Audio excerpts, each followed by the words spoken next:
Well, welcome to another Friday night. We're moving along in our series on pulling all of the 85 characteristics of complex trauma together in summary form. And today I come to the last ones that come out of shame. So what we saw is that complex trauma, one of the most damaging effects is it changes the identity of a child from positive to negative. So it creates this shame identity that I'm not good enough, something's wrong with me, I'm not lovable, I'm not valuable. And so that then results in all kinds of different characteristics that come out of that, which are the brain trying to solve shame. The brain trying to feel better about oneself, the brain trying to get others to respect you, trying to hide that true identity. And so what we've seen is there's over 20 different characteristics that come out of just shame. So today I want to wrap that part up. And the first one I want to look at is manipulation. So in a healthy home, a child's able to be authentic. They can trust that those in authority want the best for them. And so they openly communicate their needs. They openly communicate their desires, their dreams. And they're listened to. They're heard. Their parents understand them and get them. And so the child doesn't have to try to manipulate anybody to get their needs met. They just communicate their needs and know that the parents want what is best for the child. And the child trusts that. But in complex trauma, it's very different. So the child follows those healthy instincts initially. They communicate their needs. They communicate their desires. They're authentic, but those get laughed at. Those get punished. Those get shamed. And the child begins to feel something's wrong with me. I'm not good enough. To have needs is to be rejected. So they still have needs. But how do they get those needs met? They can't just express them honestly. So the child has to begin to learn to manipulate. It's the only way of survival. It's the only way of getting their needs met. Now we've done an entire video around manipulation tactics in the Boundaries series, but let me just kind of give you the highlights of the main manipulation tactics that a child begins to learn. So the first one is love bombing, and that is, if I'm super, super, super nice to you, if I give you lots of things, then you'll want to give me something back. So it's a way of manipulating by being super nice, and children learn to do that. They bring their dad coffee, they do extra chores for dad, and then they want to ask dad for something. The second one is using guilt. And so many think of this in terms of how their parents try to manipulate them. If they set a boundary with their parents and the parents say, after all we've done for you, you're so selfish. And it's basically trying to create a feeling of guilt in the child that they're a selfish, unappreciative child that then causes them to, okay, I'll do whatever you want, just to get rid of the guilt. Then some begin to use false accusations. So they misrepresent the story. So some children, they'll tell you a situation and they only tell you 75% of it. They leave out a few details. They only include the details that make you want to help, that make you think the child is asking for something very reasonable. So they learn to manipulate the truth in order to manipulate people. Others, they will think in terms of their family, where their family will falsely accuse them of stuff in order to get them to go, no, that's not me, I'll prove you wrong. So they go, you think you're better than us. You don't value your family. All you think of is yourself. And so now the person goes, no, that's not true. I'll give you whatever you want. I'll do whatever you want, just so you don't think badly of me. So false accusations is a tactic used to manipulate people. Then a big one within complex trauma families is fear, the threat of violence, the threat that if you tell this secret, if you tell anybody about this, I will hurt you, I will hurt your sister, I will kill you. Or many children begin to go, I'm going to go commit suicide. If you don't do what I want, I'll kill myself. And that fear causes the people to do whatever they want. Another one is anger and intimidation. And so that fear of angry people. So if you become very intimidating, if you get angry, it's, I'll do whatever you want, just don't be angry at me. So it's a powerful manipulation tool. Then some go more passive aggressive, and it's, I'm going to punish you if you don't give me what I want. So I will withhold love. I will pout. I will give you the silent treatment. I'll be super cold to you. I'll give you one-word answers when you want to connect. I will push your buttons on purpose just to get you angry. So I am going to punish you for not giving me what I want. Others, they learn to nag. If you say no the first time, that's all right. I'll just keep asking until you get tired of me asking and give in and say yes. Some resort to begging. I will do whatever you want. Please just give me this. I beg of you. And so it's just lowering themselves to that servile place of begging just to get what they want. Others create a crisis. So you set a boundary with your mom. Let's say I can only see you once a week when mom's been used to seeing you every day. Mom doesn't like that. And so all of a sudden mom creates a crisis. Oh, I'm having a hard time. I really, really, really need you. Just to get you to go and spend more time with her more frequently. Or people propose a compromise. So we won't date anymore, but how be we still be friends? Or how be we still go for coffee once in a while? So you're still manipulating to keep the relationship. You're just formally saying it's no longer a relationship. Then there's triangulation. So this is where mom's upset that you've set a boundary and are only going to visit once a month. She may have tried all the other things to guilt trip you, to create a crisis, and you haven't given in. So now all of a sudden you get a phone call from your aunt. And I'm very concerned about your mother. She's not sleeping well, and I think it's because you're not seeing her very often.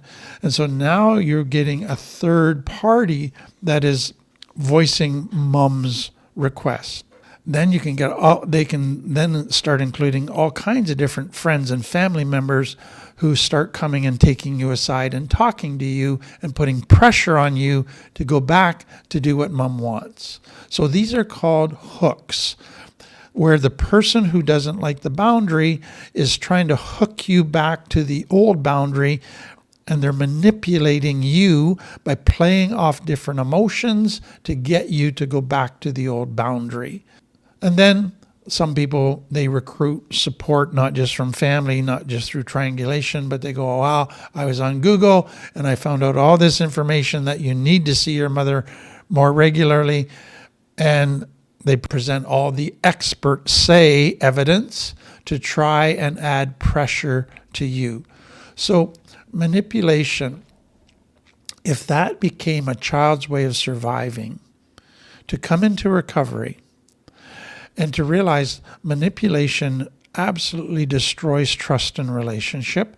It causes people to suspect there's always a hidden agenda. They suspect that they're going to be used somehow, that the truth that you're saying is not actually what's really going on. It just begins to destroy, break down trust, intimacy, connection, relationships. You begin to feel this relationship is not about love. This relationship is about them trying to use me. And so in recovery, you go, manipulation has to go. I have to learn to be open and honest and vulnerable about my needs and desires. So again, understand you can only do that with safe people. It won't work with unsafe people. They will use it against you. So you need safe people. But as you begin to get honest about your needs, it creates fear. Fear that you're going to be rejected. Fear that people are going to see you as a burden. Fear that people are going to say no and not like you and set up more boundaries with you. And so you have to fight through fear. So what I'm hoping you see in a lot of these things is to heal actually triggers fear. To get healthy actually triggers a fear response that wants to go back to unhealthy. And so you gotta fight through that fear and say, no, I know in my cortex this is healthy. I have to stick to the plan. And usually you find, wow, it was worth it. The next characteristic that comes out of shame is this. You long for intimacy, but you're afraid of intimacy. So a child, again, has these built-in longings that are all connected to wanting connection, intimate relationship. They want to be authentic.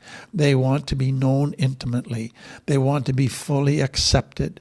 They want to share that with another person and experience not just physical intimacy, but they want to experience a deeper intimacy that comes from a deep knowledge of a person, shared values, shared passions, shared beliefs, a deep understanding of that person, an acceptance of that person. Healthy, meaningful relationships come out of that deepening intimacy that contains vulnerability, authenticity, total acceptance, total validation, and knowledge of each other. That is such a powerful thing. But come to complex trauma again. A child tries to follow all of those longings, to be authentic, to connect, to have intimacy, to be known, to be heard, and they get shamed, they get punished, they get rejected, they get hurt over and over again. And so they go, intimacy always ends up in getting hurt. But the longing for that deep intimacy doesn't disappear, especially when they get into their teen years, into their 20s. They just long for that companionship, that deep connection, that deep relationship intimacy. But they go, I'm afraid of it. I'm afraid if I go down that road, I'm going to get hurt badly. And so they long for it, but the fear keeps them from pursuing it. So what they tend to do is the next characteristic, and that is they go for pseudo connection, fake connection. So I can't have true deep intimacy. Let's have kind of a fake, false intimacy. Let's do things that make us feel connected, but not at a deep, deep level. So they give feelings of connection, but there's no total authenticity, total acceptance, total vulnerability. It's trying to get intimacy without authenticity, intimacy without vulnerability. That's what they're going for. So just think of much of our culture today. It is based really around people chasing fake intimacy, surface intimacy, pseudo intimacy, not genuine, real connection. So they long for feelings of intimacy. They're afraid of true intimacy. So barroom environments, lots of laughter, lots of fun, lots of storytelling, lots of warm emotion. Everybody feels like a buddy, but nobody's talked about anything of any significance. The conversations only went a millimeter deep. You think of team sports. You have a shared goal. Everybody's striving together for the shared goal. They're in the same struggle. You experience victory, defeat together, the hard work, the coming together, laughter, a family environment. It feels so close, so connected, but nobody talks at a deep level. It's the feelings of closeness without the actual authenticity and vulnerability. And that's what happens often in many military settings, in gang type of settings. You're in a shared goal, shared conquest, shared struggle. Everybody's coming together. Everybody's feeling close, acting close, but there's no true deep intimacy.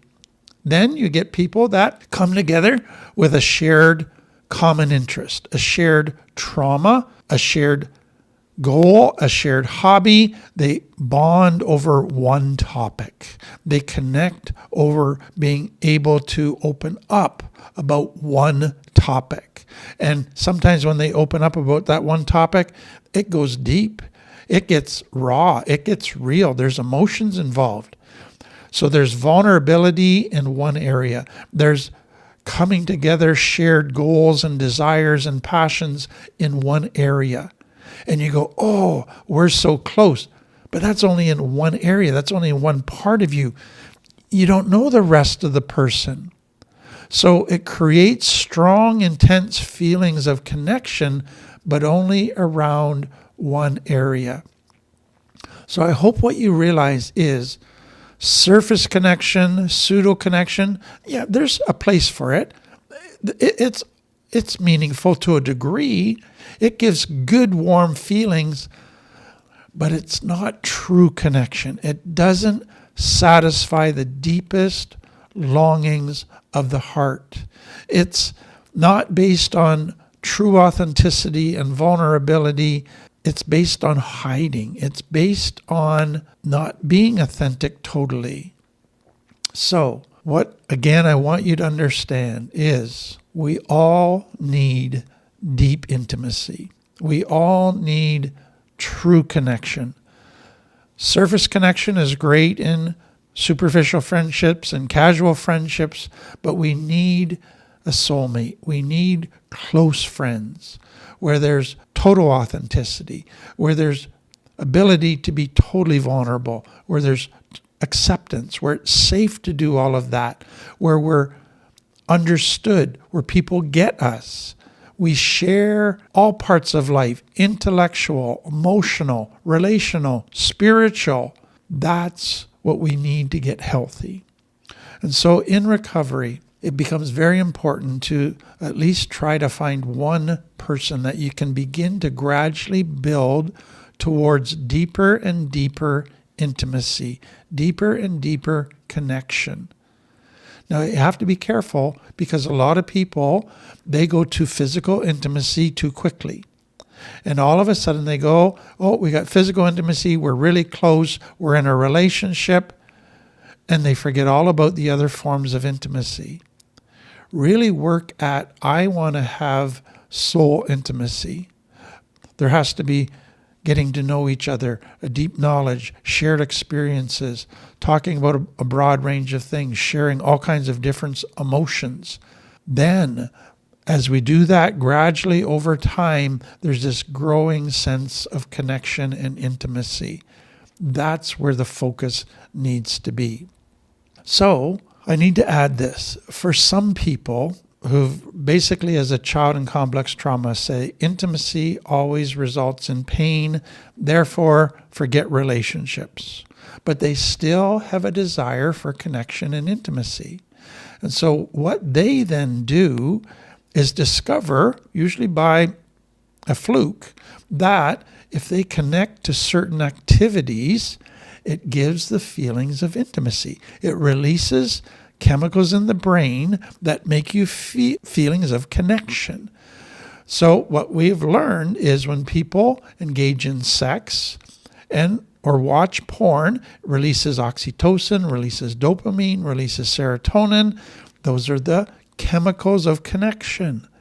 And so people now go, who needs relationships? I can just do these activities and it gives me the feelings of connection. And that seems to satisfy. Others, they get that through eating food. Others, they get that through shopping. They get that through playing video games. Some even find it in drugs and alcohol. And so the point is this: our brain is driven to find deep connection. If you're not going to find it in human relationships, it will find it in activities. It will find it in things that produce the same chemicals. The problem is that without the true connection happening, those chemicals don't satisfy. Those chemicals give you a thrill for a little while, but leave you empty again because your deep connection needs are not being met. And it sets a person up for addiction. It sets a person up to pursue sex, porn, gambling, food, shopping, video games. I just need more. I just need more. I just need more. And then they become addicted. So, again, healthy connection is what living is about. It's what recovery is about. It is such an important aspect of life. Now, let me take you to the next characteristic, and that is people with deep shame issues coming out of complex trauma have jealousy issues. So shame is convinced that if you get in a relationship, your partner is eventually going to find somebody better than you. That there's a whole lot of fish in the sea, and shame believes I'm not a very important fish. There's a whole lot of better catches out there than me. That's the bottom line belief of shame. So shame believes that if I'm in a relationship, it proves that I'm lovable. If I'm not in a relationship, that must therefore give proof that my shame belief is the truth. I am not lovable. Anybody who gets to know me has rejected me. Therefore, if I'm in a relationship, I must not lose that relationship.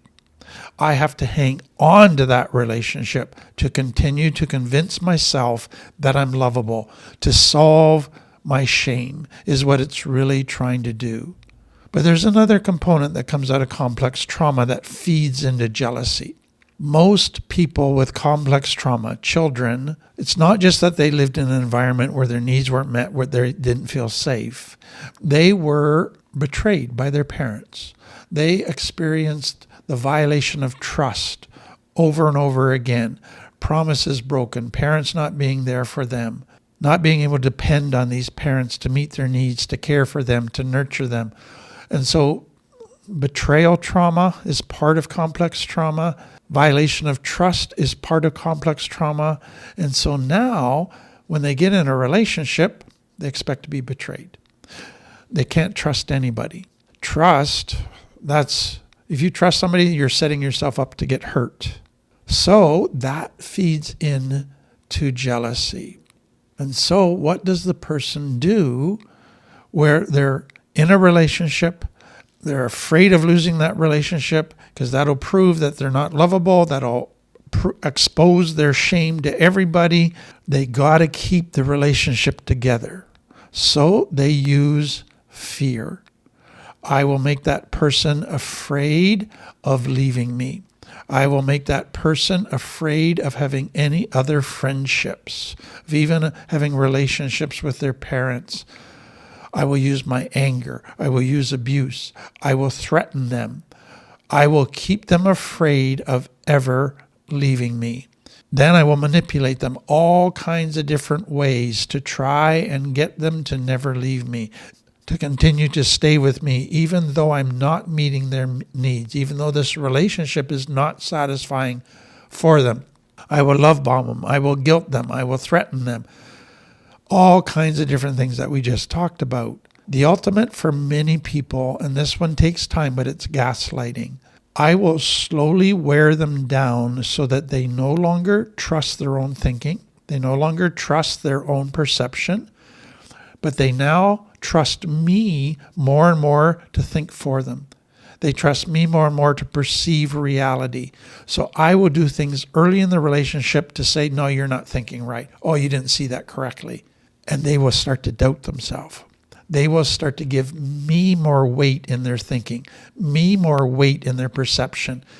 What I will do is feed shame in a subtle way that they will get to a point where they don't trust themselves at all. And they trust me totally. That takes time, but when a person can do that, then the other person probably isn't going to leave. And so jealousy is this powerful negative force that is basically working for mind control, basically working to totally control the other person. It almost creates these, like a pimp or cult type of culture within the home over another person. So it's interesting to me as I've worked over the years with people with huge jealousy issues, is they never admit to themselves how ugly it is, how damaging it is, how controlling it is, how abusive it is. They always say, but I love them so much. I just do this because I want the best for them. So they can't admit their own fear. They can't admit their own shame and the extents that they're willing to go to try to solve their shame, to try to protect themselves from being abandoned. They just try to spin it as love. So the issue, what I'm hoping you see with jealousy tries to make it the other person's fault. It tries to blame the other person. Oh, you talk to that guy too much. Oh, you dress inappropriately. Oh, you go out so often. It's always trying to make my feelings your fault. What I hope you're beginning to see is jealousy it's my shame. That's the issue. It's not the other person at all. That other person can change in 1,000 different ways. They can do everything that I say they need to do to change, and I'm still going to be jealous because I haven't dealt with my shame. I haven't dealt with the belief that I'm not good enough, that the person will eventually leave me when they really see what I'm like, because there's a lot of better people out there. So you gotta heal the shame. The next one is a deep longing for validation. So we talked about that shame basically has always felt less than, not good enough. I don't have any inherent value. And so the longing still is there that I want to be validated.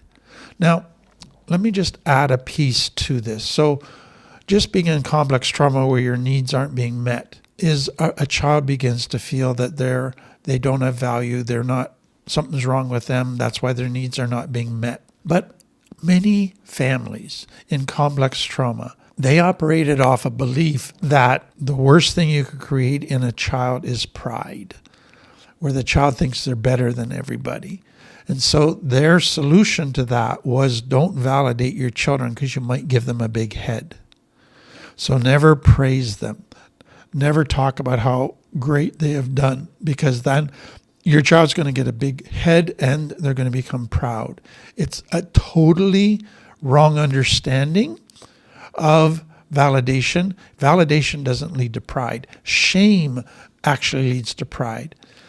And so this lack of validation is what caused a lot of people to have even heightened shame, because nobody ever validated them. And a child needs to be validated. Then for others, they had workaholic parents. They had angry, abusive parents. They had critical parents. All of those, instead of giving validation, they got criticism. Instead of getting validation, they got nothing. Nobody was there for them. And so this growing shame inside of them. But we have a need for validation. It lets us know who we are. It lets us understand that we are valuable just the way we are, that our personality is just okay the way it is, that our body is okay the way it is. We need validation. And if we are not getting it, if we're in an environment that is non-validating, we can develop a hyper drive for validation. Some children, they try to suppress it and push it down. I don't need validation. But others, they go to this hyper longing for validation. And so it can go in two directions. Some are just very overt with it. They're out there trying to get validation. They try to be the center of attention. They try to get the spotlight on themselves. They brag all the time and point out and tell everybody how great they are and about all their accomplishments. They lie and embellish stories and make up stories to try to impress people. They drop hints all the time about things they've done, trying to be a little more subtle, but they're just hoping somebody is impressed with them, or somebody says, wow, you are amazing. Or they get lots of degrees, lots of possessions. They show their greatness through their degrees and possessions to impress people, to get people to validate them. Others are more subtle. They're not in your face, but this can go a couple different directions. So the first is, to me, a significant one.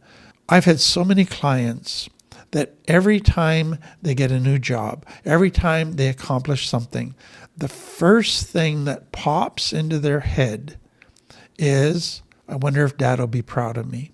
I wonder if mom will say anything. They're not going to go advertise it. But the longing is there that mom and dad will still validate them and communicate that they're proud of them. They've never gotten that. And even at 40, 50, they're still hoping for that. That shows how powerful this is. Others, they don't necessarily put it out there that they've accomplished stuff, but they might hint at it a little bit.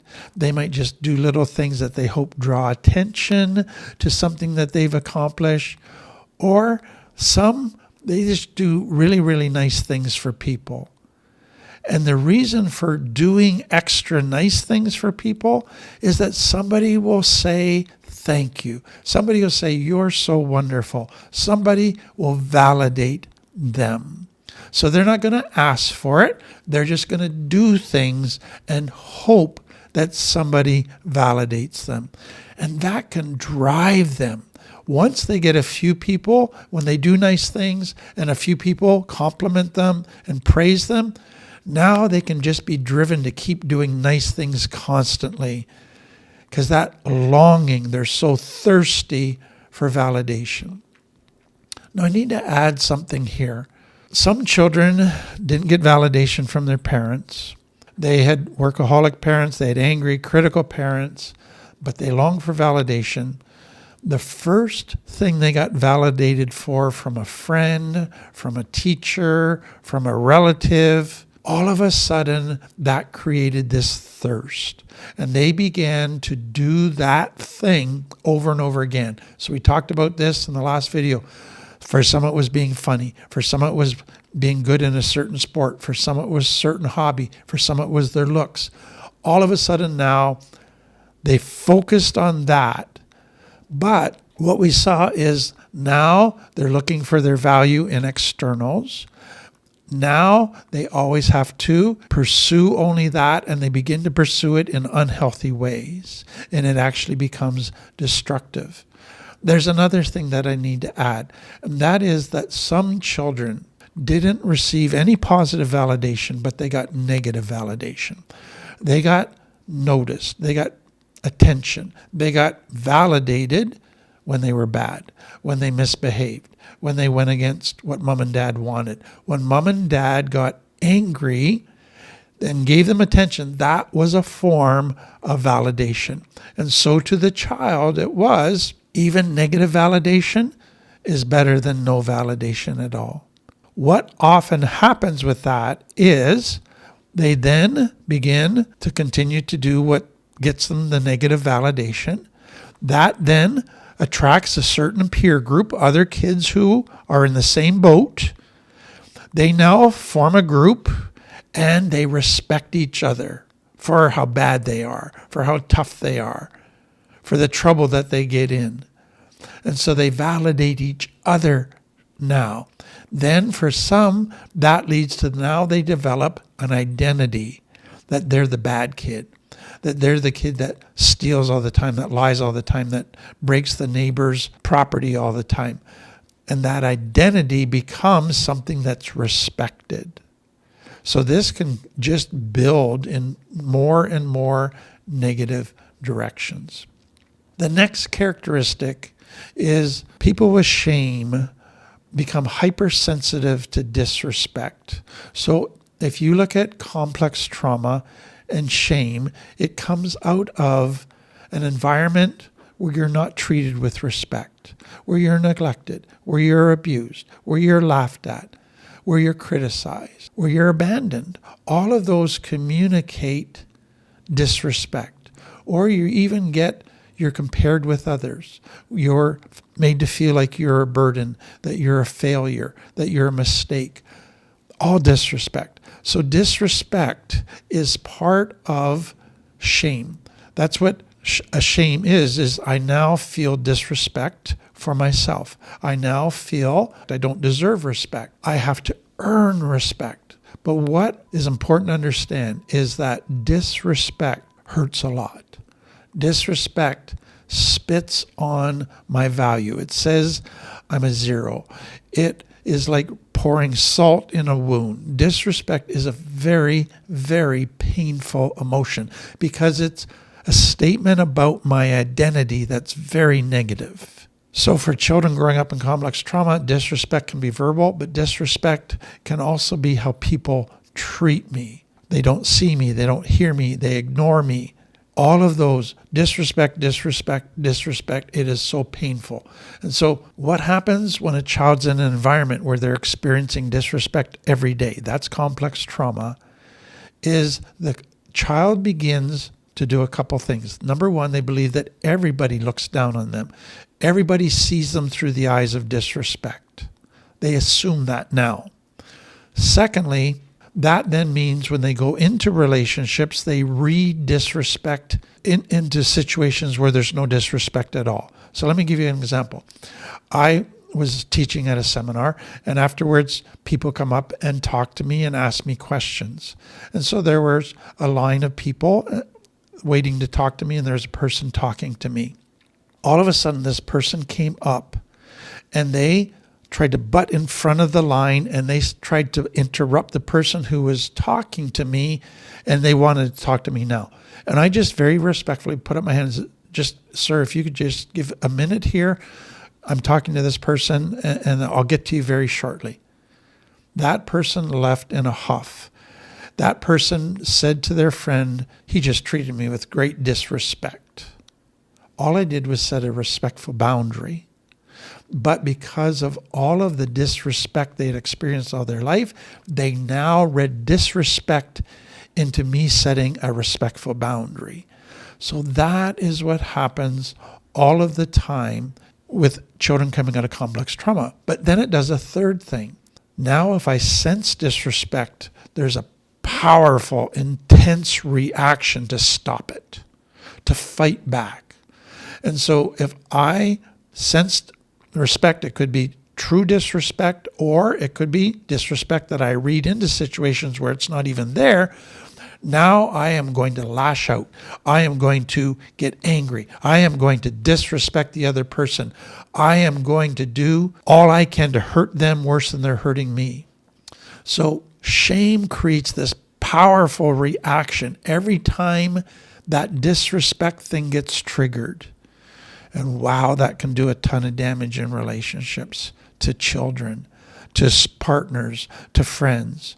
That is the problem with this hypersensitivity to disrespect. You read it in to where it's not even there, and then you overreact and do a ton of damage. That leads to the next one. Shame also is hypersensitive to criticism. So these are connected, but a child where shame develops has often been criticized verbally, by being made to feel they aren't good enough, by not being seen, by not being heard, by being laughed at, by being teased, all kinds of different things.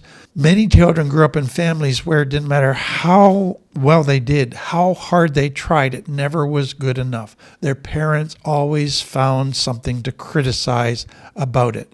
They always came up short. Now, most of us, if I know I have done something wrong that violates love, I can accept criticism because I know it's designed to help me. But boy, when I am doing my best, when my heart is pure, and I am still being criticized, it hurts like crazy. It feels unjust. It feels wrong. It feels I can't win. It causes deep pain. It's very discouraging. And so again, criticism like disrespect hurts a ton. And we develop this powerful reaction every time we sense that it's coming, because what criticism is doing is exposing our shame. It is putting out for all to see how bad we fear we are. And so people, when they sense that criticism is coming, they can overreact. They can get very angry. They can lash out because they never want to look bad again. The problem is that they redefine what is a criticism. So whenever somebody gives them a different opinion, you're criticizing me. No, I'm giving you a different opinion. Whenever somebody gives you feedback in a situation, you're criticizing me. You're trying to make me look stupid. Whenever somebody points out a legitimate mistake that you've made, you're criticizing me. When somebody's trying to even be helpful in a situation, you're criticizing me. And so what begins to happen is they develop a belief that for you to not criticize me means that you must never disagree with me. It means that you must never call me on my stuff, even when I am doing stuff that violates love, that's clearly wrong. In other words, if you're not totally for me and agree with me 100%, then you're against me. Loyalty means that you will never criticize me. That's how they begin to frame it. That's how deep their shame is, that they can't look at themselves honestly. They can't have others look at them honestly. They can't see any of their flaws. They can't get any other opinions or help. They must be 100% right all the time, never challenged. That basically moves people into narcissistic, distorted thinking. And that does so much damage in relationships. The next one is what happens with shame is image becomes more important than reality. So what shame believes and concludes is that if people get to know the authentic me, they will never love me and accept me and respect me. In other words, based on my internal world, which is not good enough, I will never get love, acceptance, respect, and my needs met. Therefore, the only way to get love, respect, and get my needs met is by creating an external world that people respect, my image. So all the focus then goes to creating the perfect outward external world that they think people will respect, cause them to like them, then cause them to want a relationship with them, then cause them to meet their needs. So the image, what they present to the external world, now becomes all important. So they have to act perfectly. They have to be impressive in how they look, what they own, performance. They got to control all of their external world in order to get acceptance. Then if they have children, and many of the clients I work with have experienced this, when they went out in public, they had to be dressed to the nines. They had to behave with all the right manners. They had to show lots of affection to themselves. But behind closed doors, it was a totally different story. There was anger. It was chaos. But in public, you had to be the perfect family because that's how you got respect. So the bottom line again is this: people cannot get to know the real me. We got to keep a big part of our life a secret and only let people see what we want them to see, what we can control, what makes us look good. Do you realize that that creates constant insecurity, constant fear that this house of cards that you created just might collapse? It feeds shame. And if something goes wrong, boy, that could mess up everything. So this whole image issue is big for many people because the alternative is become authentic, and that is super scary, but that is really what recovery is about, is becoming authentic. The next one is shame results in many insecurities. So shame basically begins to feel the need to hide parts of yourself that were rejected. So I got to hide my personality. I'm an introvert. I got to hide parts of my body because I got teased for that. So now what happens if I can't hide some parts of me? I can't hide my body. I feel insecure all the time about my body. What happens if parts of me that I've been hiding from my personality come out? So I start crying, or I get really sad, or I get angry, or I show fear. Then I get really insecure because I got punished for those before. I got made fun of for those before. And then what happens if the things that I turn to try to make me feel secure, to try to make me feel important, like my body, like my job, like my money, like my possessions, what happens if something threatens them? So I get older and I start losing my looks and I start losing my body and my figure. Or I come up to retirement and I'm going to lose my job. Insecurity, insecurity, insecurity. So Shame produces many insecurities. Insecurities about every aspect of you that has been criticized, made fun of, that you've rejected and hated about yourself, things that you've built to try to build security into your life, but are actually things that could be threatened. All of those cause a person to have deeper insecurity. But there's a second piece that comes out of complex trauma. What is it that causes a child to feel security? It's not just having a secure external environment. It's having a rock to firmly connect to. Mom and dad who are safe, who are reliable, who are trustworthy. When a child has a rock, they can have an external world that's not totally secure, but they still feel secure because they're connected to the rock. So what happens if you can't connect? You feel insecure all the time. Complex trauma produces insecurity at that level as well. Then if they have a major failure in their life, they work away at something and fail, that creates insecurities. Then if they're abandoned, that creates deep, deep insecurities. So they can get insecurity from all kinds of different sources. That comes out of shame and complex trauma. The final one is they promise more than they can deliver. So shame basically says that people won't love me and respect me for who I am, just the way I am. The only way they'll respect me is if I seem bigger than I am.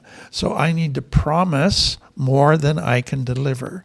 So the bigger they can make themselves, the more they think they're going to be liked and accepted.